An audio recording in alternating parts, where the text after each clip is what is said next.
B.Ed MA ಆಗಿದೆ. ಯಾವುದು ಸದ್ಯಕ್ಕೆ ಯಾವುದು ಜಾಬ್ ಆಗದಿರೋ ಕಾರಣದಿಂದ ಒಂದು ಬೋರ್ವೆಲ್ ಹಾಕ್ಸಿದ್ರೆ ನಮ್ಗೊಂದು ಜೀವನೋಪಯೋಗಕ್ಕೆ ಅನುಕೂಲ ಆಗುತ್ತೆ ಅಂತ ಹೇಳಿ 2023 ಮೇ ತಿಂಗಳಿಗೆ ಹಾಕ್ಸಿದೆ.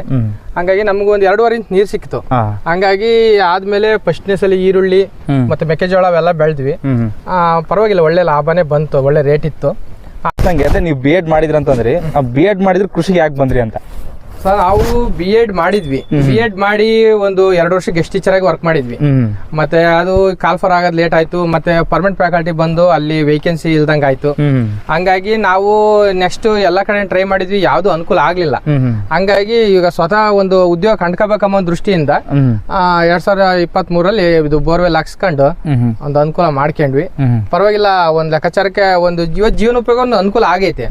ಆದ್ರೆ ಒಂದು ಜಾಬ್ ಇಲ್ಲ ಅಂತ ನಾವು ಖಾಲಿ ಕೂರ್ಬಾರ್ದು. ಮತ್ತೆ ಬೆಂಗಳೂರು ಅಂತ ಸಿಟಿಗೆ ಹೋಗೋದ್ಕಿನ್ನ ನಾವೇ ಸ್ವತಃ ಏನಾದ್ರು ಒಂದು ಮಾಡ್ಬೇಕಮ್ಮ ಒಂದು ಉದ್ದೇಶದಿಂದ ಇದು ಮಾಡಿದ್ ನಾನು. ಹಂಗಾಗಿ ಈಗ ಅಡಿಕೆ ಹಾಕಿ ಅಂತರ ಬೆಳೆಯಾಗಿ ನಾವು ಇದು ಪಪ್ಪಾಯಿ ನಾಡಿ ಮಾಡಿದ್ವಿ.